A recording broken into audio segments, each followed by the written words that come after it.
When the marble bench at the main altar was opened, a rotten stump of a hand was found underneath it. The fingers were clenched as if in prayer, and the nail on the middle finger was broken and embedded in the stone. Only tendons and yellowish tissue remained of the body. But according to the doctor, traces of candle soot and wine were still visible on the skin. In the first weeks of February, one of the novices of the Chapel of St. Agatha complained to the Mother Superior that she heard moans coming from under the floor near the altar during night services. She was sent to penance and not fed for 3 days. On the 4th night, she was found dead in her cell. Foam was coming out of her mouth, and her eyes had been gouged out. The confessor's notes say, "God heard the cry of the false tongue." But from that day on, changes began in the cathedral. Chaplain Clement, formerly the bishop's confidant, began to avoid the choir. He was locked alone with boys who came to confession. Entries in the parish register about missing children were erased.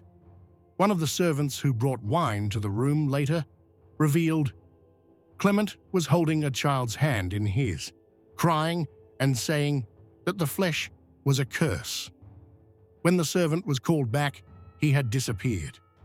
His body was later found in a well. His body had been hacked to pieces and his tongue burned. Soon, the bishop himself began to experience abdominal pain, blood in his urine, and attacks of suffocation. His stomach swelled and his legs turned black. An attempt was made to apply mercury ointment, but the skin peeled off in layers. The royal physician wrote in his report, "Body temperature over 40, black spots on the neck, bloody mucus from the nose and mouth." Upon opening the anus, a foul-smelling green liquid was discharged. He was treated with bloodletting, smeared with vinegar and milk. Psalms were read, and 4 monks were called to exorcise the demons. The bishop no longer spoke, only trembled and tried to scratch out his eyes. Panic broke out in the palace. Even before his death, 4 canons began secretly collecting signatures for a new successor, a young abbot who had previously been expelled for unnatural relations.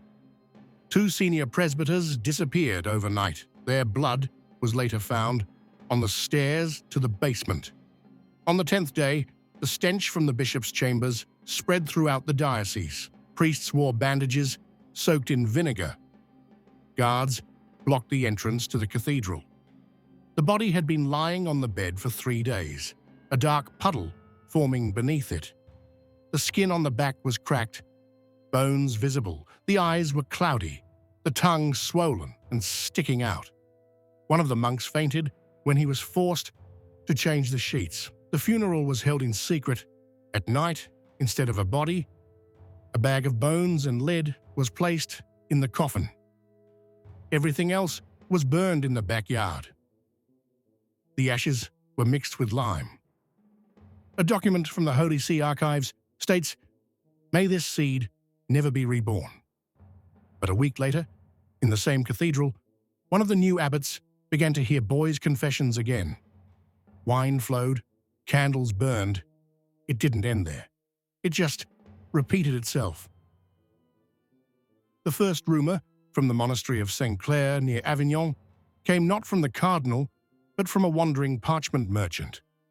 He spoke quietly, looked at the ground, and asked for no less than 4 silver coins for his story. He had seen one of the priests in a patched cassock being led away at night under guard, naked to the waist, with a burnt cross on his chest.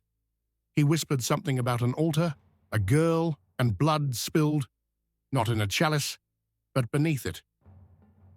The next morning, the merchant was found dead on the pavement, his skull cracked and his throat slit.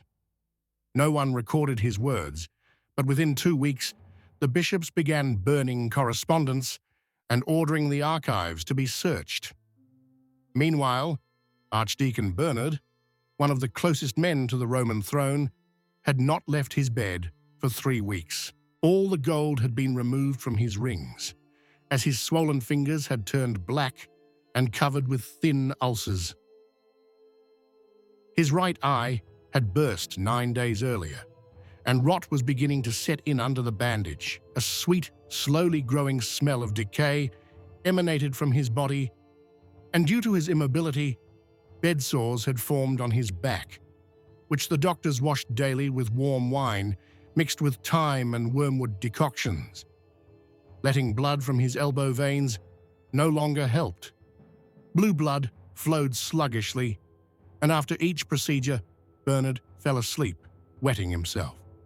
Jean, the servant who was assigned to change the bandages, wrote in his notebook, "He calls out to women whose names he does not know and tries to lick his fingers as if he were holding bread. He asks for a baby and says that the devil lives in his stomach, whom he let in at Christmas." This note was burned the next day, but Jean himself disappeared on the 3rd night. The guards found neither his body nor any traces of him. The monastery secretary, the old brother Theophilus, sent an urgent report to Avignon. The archdeacon, in his delirium, mentioned the name of St. Clare in an indecent context, repeating 3 times that he had seen her on her knees. Upon entering his cell, an icon was broken, the candles were charred, and there was blood and dark discharge with a sharp smell of iron at the head of the bed. The doctors who examined the bedding concluded that the archdeacon had begun to suffer internal organ failure. His urine contained black mucus, ulcers with white edges appeared in his mouth, and his tongue was immobile.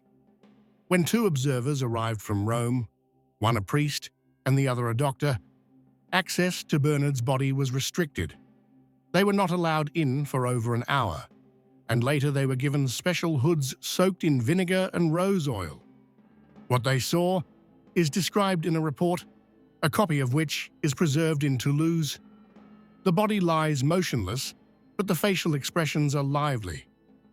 The eyes wander, the pupils are constricted, the smell is unbearable. On the inside of the thigh is a burn resembling a child's handprint. The mouth is dry, the teeth are loose. He speaks with difficulty but clearly. "I prayed over her while she was still alive." The doctor diagnosed blood poisoning, pneumonia, and liver failure. From that moment on, the papers began to disappear. 3 monasteries burned their correspondence, 2 scribes were accused of witchcraft, and 1 was walled up. An alarming purge began. Priests who served in monasteries with isolated crypts were ordered to burn the inner altar boards. It was rumored that symbols not found in Christian treatises had been carved into some of them. One of the servants, Pierre of Valence, reported that he had seen one of the senior priests kissing the altar stone as if kissing a woman's lips. His report was later dismissed as a lie, and Pierre himself was hanged. The archdeacon still did not die. His body grew thin, his skin became dry and grey. Dark spots appeared on his back, and pus accumulated under his fingernails. His words became incoherent. He confused the texts of the Psalms, demanded wine and a baby for sacrifice. No one prayed near him. Psalms were forbidden. Only rosary beads were placed nearby, but he chewed them up on the 6th day. Towards the end of the 2nd week, his tongue turned black and partially fell off. The rest rotted until it was cut off with a knife. One of the doctors, Gerard de Narbonne, wrote in his notebook, "We are observing brain decay," he continues to whisper. "Sometimes it seems as if he knows that someone else is listening, not us. He talks to the void, but does not call out to God. He calls out a woman's name, Agnes, Anastasia, and each time he does, he bleeds from his ears." When they tried to replace his bedding, the guards found a strange mixture of mucus, blood, and a whitish substance soaked into the straw. The doctors decided that it was tissue that had disintegrated from within. The servants no longer entered his room. He was cared for only by two old monks, both silent, with deep scars on their foreheads. No one remembered who had brought them. Meanwhile, secret meetings began in the bishoprics. Some tried to convince others that the archdeacon should be taken away and burned to death before the disease spread to others. Others argued that his death should be kept secret so as not to give his enemies a reason to cause unrest. A report sent to Rome stated that 12 priests had already submitted requests for forced resignation or had disappeared without a trace. One of the bishops took his own life, leaving a note. "The altar is whispering. I can hear it calling me." No light had been seen through Bernard's cell window for a week. The shutters were boarded up and an oil lamp burned inside, leaving soot behind. Rats ran from the doors. One of the guards refused to stand duty. He claimed to have heard a child crying from inside, although a woman and a baby could not have been inside by definition. He was transferred to another monastery, but 5 days later he disappeared. The archdeacon was still alive, but no one could say for how long. In the 3rd week of December, on the 4th day, without food, Archdeacon Bernard began to call for his mother. He uttered the word hoarsely, intermittently, with pauses and blood on his lips, as if his tongue would not obey him. His lips were cracked and blackened. A purulent fluid resembling mucus oozed from his nose, and doctors had to wipe his face with wet towels every 2 hours. One of his brothers noticed that dark patterns were beginning to appear on his forehead, similar to burns but with clear outlines, as if someone had applied a red-hot pen. Father Alessandro of Padua declared that this was the mark of debauchery, and the next day stopped giving the sick man communion. Meanwhile, at the Roman court, Bernard's replacement was already being discussed. Cardinal Sebastian, the chief opponent of the reformers, sent a message to Avignon demanding an end to the silence. If he is not buried, he will continue to rot before our eyes, and his body will become a gateway through which abomination will enter the church. However, in another letter, a secret one addressed to the commander of the Papal Guard, Sebastian wrote, "Do not let him die until he signs a renunciation of the charges against our 3 brothers. If he dies with this on his tongue, we will lose the council." 2 monks who were caring for the body began coughing up blood. One had burst blood vessels in his eye, and the other's fingernails turned black. They were isolated, but it was too late. Before he died, one of them wrote on the wall, "Lord, forgive me for the flesh I touched at the chalice." These words were painted over. Bernard was no longer fed. His stomach swelled and became hard. On the 3rd day, the swelling was replaced by a terrible gurgling sound. Doctors suspected internal tissue decay. They tried to give him enemas with warm water and honey, but a dark liquid with a pungent smell of rotten blood flowed from his anus.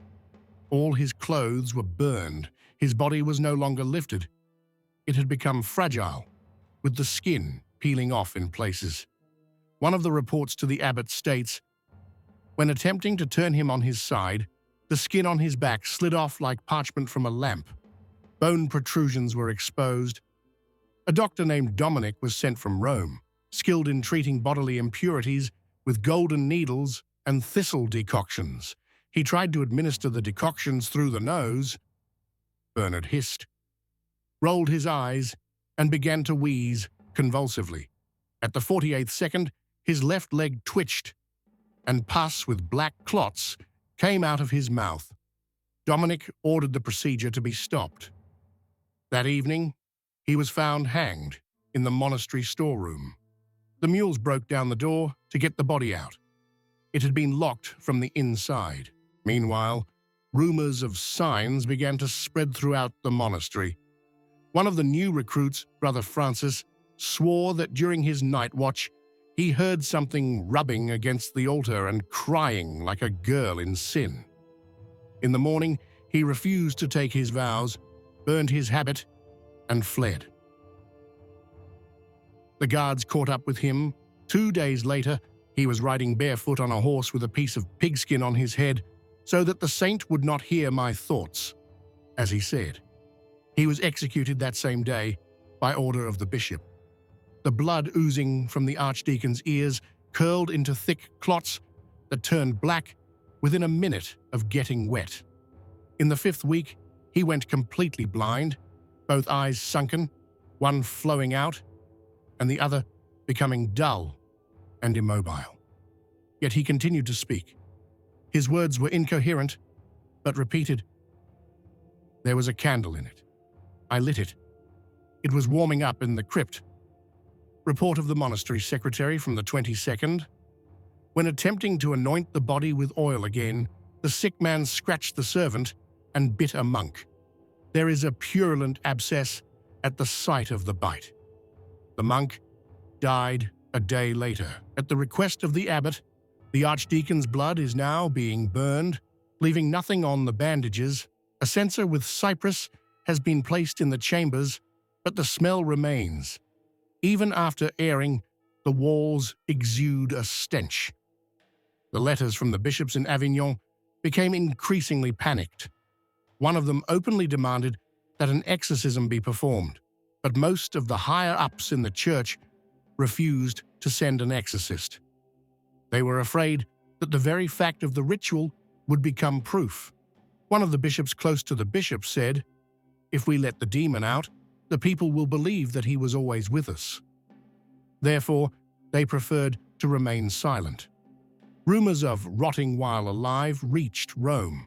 A papal notary, on the orders of a cardinal, ordered that all church records bearing the name Bernard be destroyed, his surname replaced with a blank line in documents, and his personal diaries burned. One of these diaries, however, survived. It was cut out of the binding by one of the brothers, and later found in the collection of the Calvi monastery. I saw her hair moving under the altar. She was not breathing, but her skin was pink. I touched her, and it seemed to me that I had gained power. After that, I was given communion twice, but the taste remained the same. No candles were lit in the cell anymore. The archdeacon lay motionless, but was still breathing. His wheezing became rare. His pulse was barely perceptible. The doctor on duty wrote, "He is dying slowly, as if someone is deliberately keeping him in this body." In the 6th week, the body began to exude cadaverous foam. A white coating with streaks of mucus flowed from his mouth. Pus flowed from his nose. He did not move, but his lips moved. I see her. She is at the altar. She is stroking the ring. She is waiting for communion, were his last words, recorded the day before he stopped breathing. But no one knew for sure if he was dead. By the morning of the 3rd day, after the exorcism ritual in the south nave of the basilica, Archdeacon Rinaldo's body was covered with blotchy blisters, crimson at the base and grey at the edges, with a sharp stench reminiscent of rotten eggs and wax. During the night, he cried out twice from his bed, demanding that no women be allowed near the bedroom doors, even if they were the mothers of God. The morning notes of the physician, Deli Pietro, record hallucinations. The patient sees virgins standing in the corners and confuses the names of saints, shouting them out with lustful distortions. His body temperature exceeded 40 degrees on a scale marked as the limit of delirium before death.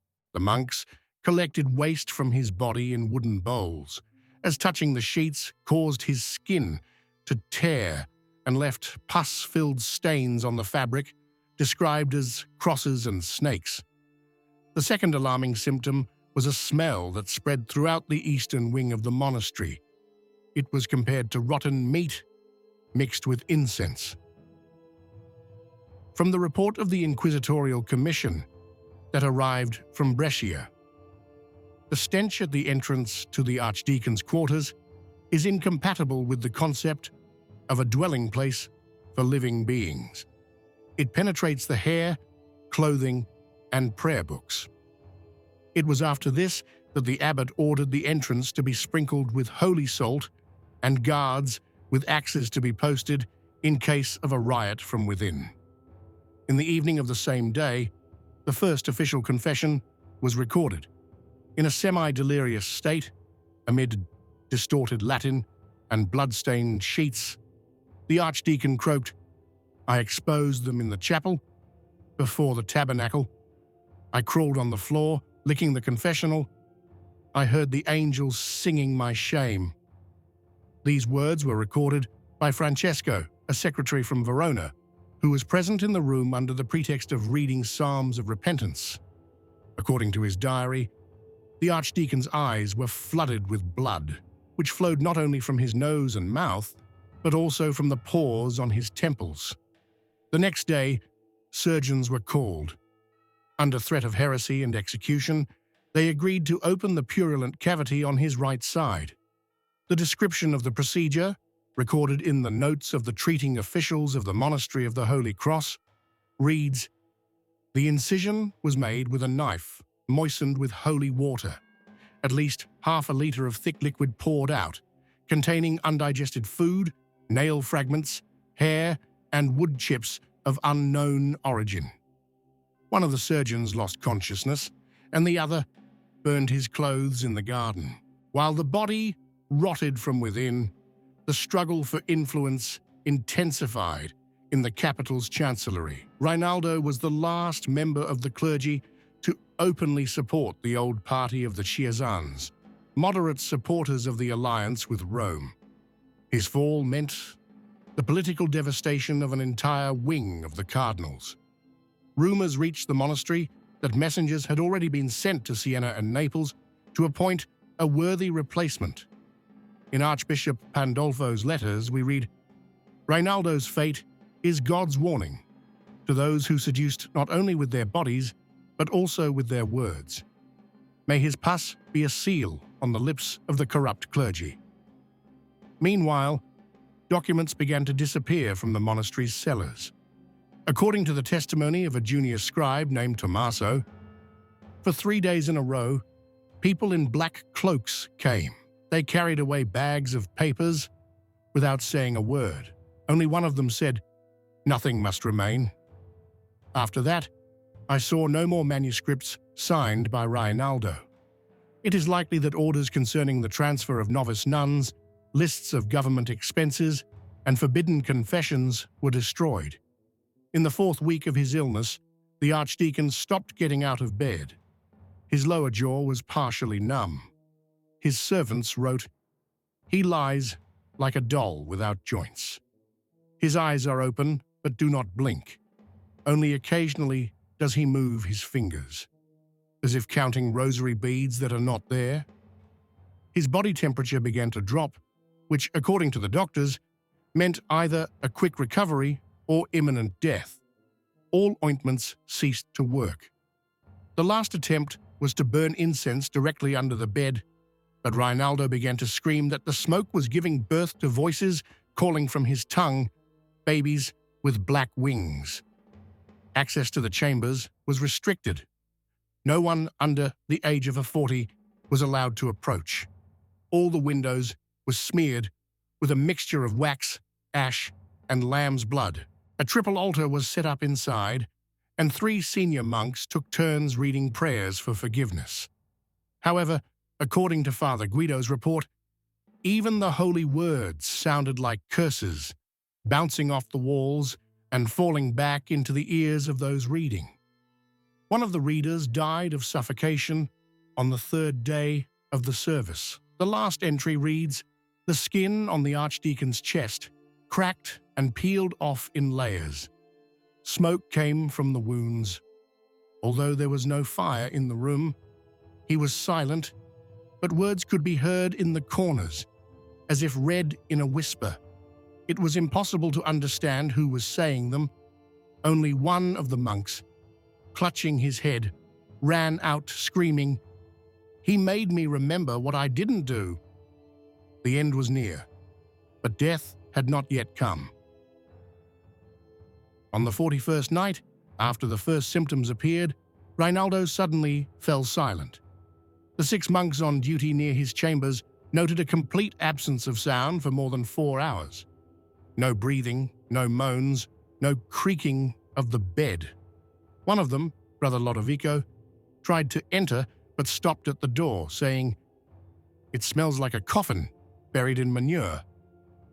Only in the morning did they open the door. He lay in the same position as a week ago, his hands clenched into fists, his lips blue and cracked, his eyeballs sunken deep into their sockets, leaving only cloudy slits. His skin was blackened and broken in places, exposing layers of rotten yellow fat. A blackish liquid oozed from his stomach. One of the servants who managed to reach the foot of the bed later confessed, under torture, that there was a handprint on the bed, as if someone invisible had been holding Reinaldo by the wrist. He claimed that there had been no draft or movement in the room. Death was officially recorded only 12 hours later. They were afraid of making a mistake. Dr. Deli Pietro, who signed the certificate with a trembling hand, added at the bottom, "The body can no longer be considered human." This was followed by a deed of alienation. All of Reinaldo's property was transferred to the monastery, but on the same day, his archives disappeared, and 3 chests with seals were found open at the back entrance, next to a dead goat. The attempt at embalming failed. When the abdominal cavity was cut open, a cloud of smoke and foul-smelling vapor escaped. The treatise on the decay of the righteous and the fallen says, "A body rejected by heaven refuses to accept incense." A mixture of myrrh, resin, and boiled milk poured into the chest cavity caused the tissues to boil instantly. One of the embalmers suffered burns to his mouth and was blinded. The second began to speak in a language that no one recognized, and 2 days later threw himself from the tower. The body was carried out at night, in complete silence. The candles went out by themselves. 4 of the pallbearers fell ill immediately. They all developed abscesses under their armpits. The body was carried out not through the front door, but through the stable. The clerk who was present noted they carried him out like carrion, which is shameful to use. The funeral was held in secret, without a funeral service. The coffin was wrapped in chains and the lid was poured over with boiling resin. In the morning, there was a puddle at the burial site, and the monks said that the earth had rejected him. Immediately after his death, riots broke out in the capital. Under the pretext of a vacant archdeacon's position, 2 candidates were poisoned, one of them the cardinal's nephew.